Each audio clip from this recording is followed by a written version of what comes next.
Rain poured outside in thick sheets, tapping restlessly against the windows of Emily Carter's small suburban home. The wind howled through the trees, and thunder rolled across the dark sky like distant drums. Emily had just stepped into a hot shower after a long, exhausting day. The warm water washed away her thoughts, the noise of the storm muffled behind the bathroom walls. She closed her eyes for a moment, letting herself breathe. It had been months since she'd felt calm. Living alone was quieter than she ever expected, sometimes peaceful, but more often painfully lonely. Then came the sound, 3 loud knocks. Sharp, hurried, impossible to ignore. At first she thought she'd imagined it, but then it came again. Someone was at her door in the middle of the storm. Her heart jumped. Who could it be? She turned off the shower, grabbed a towel, and hurried to the living room. When she cracked the door open, the storm's cold air rushed in, carrying the smell of rain and wet pavement. Standing there was Daniel Miller, her next-door neighbor. He was drenched from head to toe, his hair dripping, jacket soaked, and eyes filled with quiet panic. "Emily," he said, slightly out of breath, "I'm sorry to bother you. The storm knocked out the power at my place. Everything's dark and my phone's dead. I just needed a bit of light, maybe a dry spot to wait it out." Emily blinked, surprised but relieved. Daniel wasn't a stranger. He had moved into the house next door almost 2 years ago, after his separation. A kind man, reserved but always polite. They shared short talks over fences, casual smiles, while picking up mail. The kind of quiet connection lonely people often build without realizing it. "Of course," Emily said quickly, stepping aside. "Come in before you catch a cold." Daniel entered, dripping water onto the wooden floor. Emily handed him a towel from the hall. He gave her a grateful smile, and for a second, the tension in the room softened. "I didn't mean to interrupt," he said, rubbing his hair with the towel. "You were probably getting ready for bed." "Shower, actually," she replied, tightening the towel around herself and trying to laugh lightly. "But it's fine. I couldn't sleep anyway with all that noise." Daniel looked around the cozy living room, the soft glow of candles, the faint hum of a lantern, the sound of rain outside. "You've made it look warm in here," he said, glancing toward the fireplace. "Feels safe." Emily gave a faint smile. "It helps on nights like this." They stood quietly for a moment, both listening to the storm. The electricity flickered once, and the lights dimmed before settling again. Emily motioned to the couch. "Sit, I'll grab you something dry. I still have some old sweatshirts from before." She didn't finish the sentence, but Daniel understood. A few minutes later, he sat in a faded gray sweatshirt that belonged to her ex-husband, a reminder of a time that now felt like a different life. Emily sat across from him, legs tucked under a blanket, studying his face. He looked tired, not just from the rain, but from something deeper. "You okay?" she asked. Daniel exhaled slowly. "It's been a rough day. My ex-wife called. She's getting remarried next month." Millie's heart softened. "I'm sorry, Daniel." He shrugged, but didn't hide the pain. "I guess I should have expected it. It's been almost 2 years. Still, it stings. I thought I'd moved on, but moments like this remind me how quiet life gets when you go home to nobody." Emily looked down at her hands. "I know what that's like. I used to think I loved the silence after my divorce, but after a while it starts to feel heavier than noise." Daniel nodded, meeting her eyes. "Exactly that." The wind roared outside, and the power finally went out completely. The house fell into a gentle darkness, lit only by the flicker of the candles. Emily sighed. "Guess we're both without power now." Daniel chuckled softly. "Good thing you've got enough candles to light a whole street." "I like them," she said, smiling faintly. "Makes the dark feel a little less lonely." They moved closer to the small table near the fire, the warmth spreading around them. Emily poured hot tea from the kettle she'd warmed earlier. They talked not about work or weather, but about life. Daniel told her about his old job in construction, how he'd stopped working full-time after the divorce. Emily shared how she'd taken up gardening to fill the silence in her home. It was simple conversation, yet it felt alive, like both of them had forgotten how good it felt to be heard. After a while, Daniel looked at her curiously. "Do you ever think about starting over?" Emily paused. "You mean dating again?" "Not just dating," he said. "Starting over, really living again. Finding something new to believe in." She smiled faintly. "I think about it. But every time I try, something stops me. Maybe fear. Maybe habit." Daniel leaned back, eyes reflecting the soft light of the fire. "You know what I think? I think people like us get too good at surviving alone. We forget we're allowed to need someone." His words hung in the air, warm and dangerous all at once. Emily looked at him not just as her neighbor, but as someone who understood the quiet ache of her life.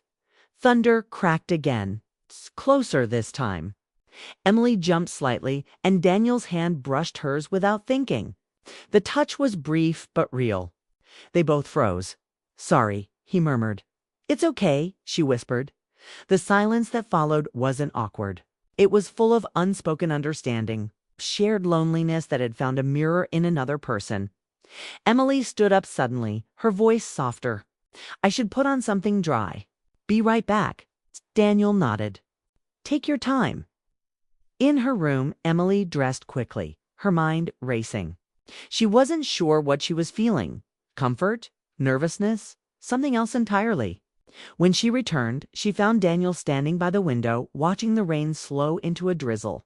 His expression was peaceful now, calmer than before. Storms letting up. He said, "Yeah," she replied, standing beside him. "Doesn't feel as loud anymore." "Maybe it's us," he said quietly. "Sometimes all it takes is having someone nearby." Emily looked at him then, really looked. The gentle lines on his face, the softness in his eyes, the way his presence made the house feel less empty. She hadn't realized how much she'd missed that simple feeling, the quiet warmth of company. He turned to her and smiled. Not flirtatiously, but sincerely. "Thanks for letting me in, Emily. You didn't have to." "You don't have to thank me," she said softly. "Sometimes it's just nice, not being alone for once." He nodded, his gaze lingering just long enough to say everything words couldn't.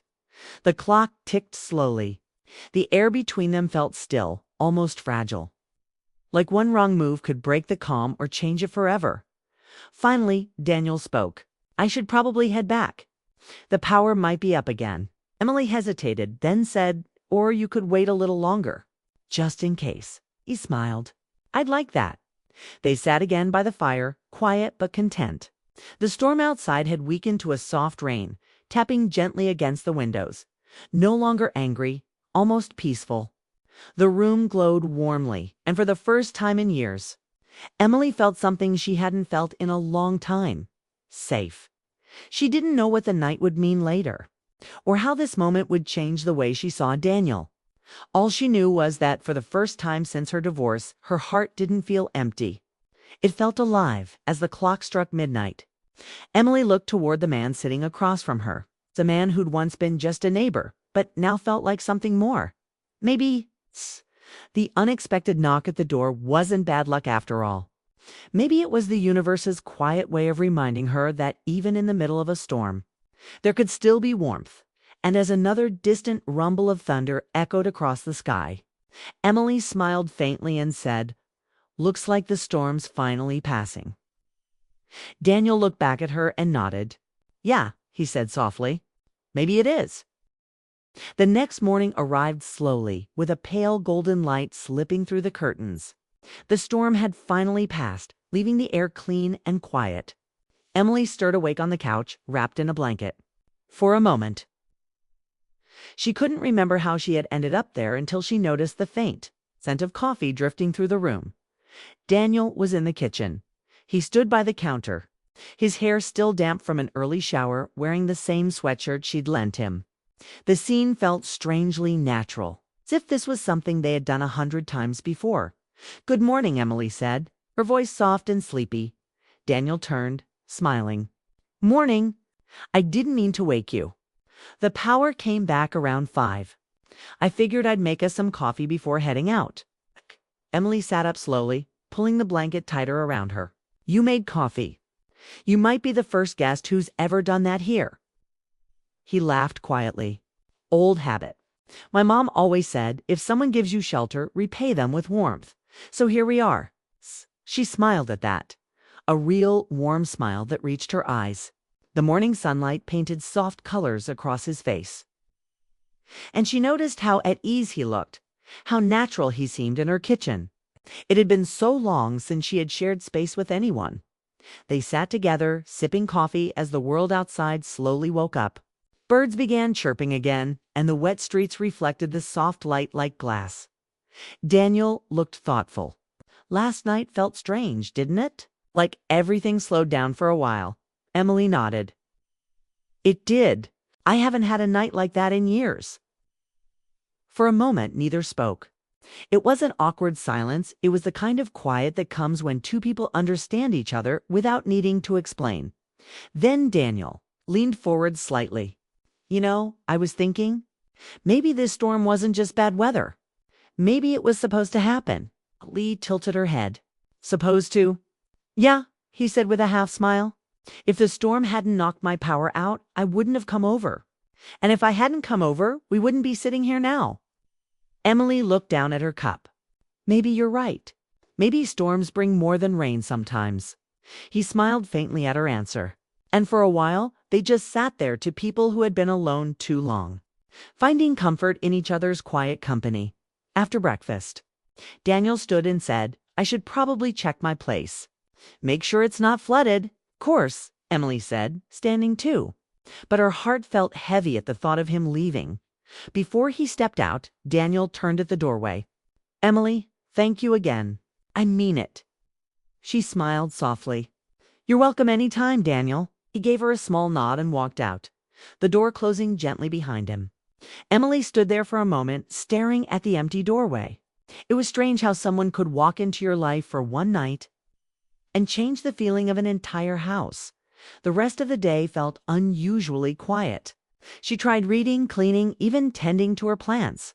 But her thoughts kept drifting back to Daniel, his calm voice, his quiet smile, the way he had made her laugh without even trying, by afternoon.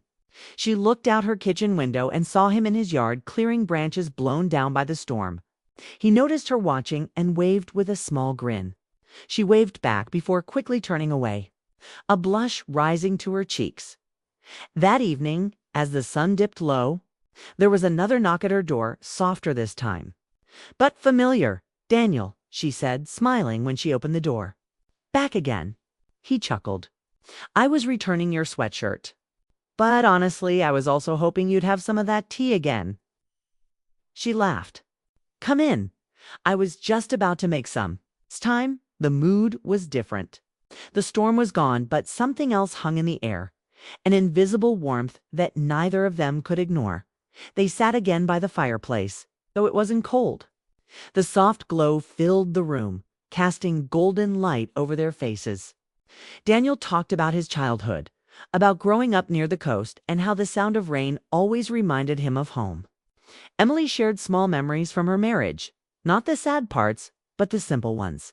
The laughter that used to fill her kitchen. Their stories blended easily, like threads weaving together into something new. As the evening went on, Daniel leaned back in his chair, his eyes thoughtful. You know, he said, I used to think I was done with love.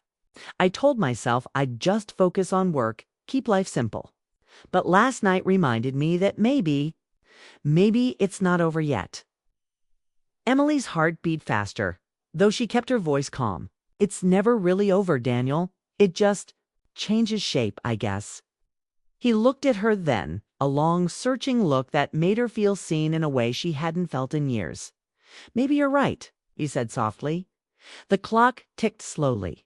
The distance between them felt smaller than it had last night. But before anything could be said further, a sudden flash of lightning lit the sky again, a brief echo of the storm before. Emily laughed nervously. Looks like the weather isn't quite done with us yet. Daniel smiled. Maybe it just wants an excuse to keep us talking. She looked away, smiling to herself. You're better at this talking thing than you admit. Only with the right person, he said quietly. Emily met his gaze again, and for a heartbeat, neither moved. There was no need for words. The feeling in the room said everything.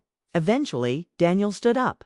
"It's getting late," he said softly, though he didn't seem eager to leave. "I know," she replied, standing too. "But I'm glad you came back." He smiled. "So am I." At the door, he paused for a moment, looking at her like he wanted to say something but couldn't quite find the words. Finally, he said, "Good night, Emily." "Good night, Daniel." When he left, Emily closed the door and leaned against it, her heart full and confused all at once. Something was happening, something gentle but undeniable. She lay awake that night, thinking about him, the way he had looked at her, the calm in his voice, the comfort of his presence. She wasn't sure what this connection meant or where it would lead, but she knew it had already changed something inside her. The next few days unfolded quietly, but with a new rhythm. Daniel stopped by often, sometimes with coffee, sometimes just to check in. He helped fix her broken porch light, carried in her groceries, and once even mowed her lawn when her old mower wouldn't start. It wasn't romantic in the usual sense, not yet.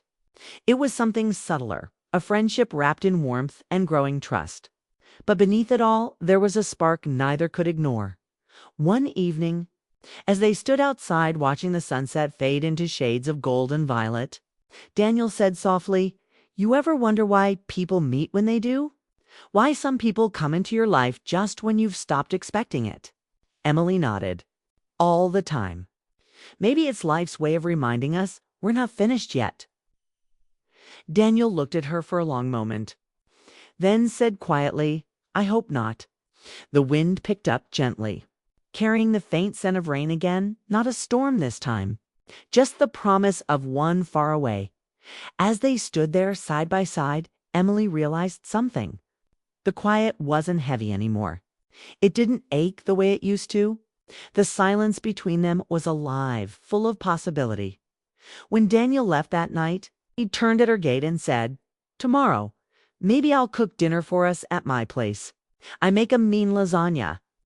I'll hold you to that." He grinned. "Then it's a date." The word date lingered in her ears long after he walked away. For the first time in years, Emily didn't feel afraid of what might happen next. She felt ready, ready to start again, ready to let someone in, as she closed her door and looked around her quiet living room. The flicker of a candle caught her eye, the same one that had burned through the storm that night. It was still glowing, steady and soft and deep inside. Emily knew some lights were never meant to go out.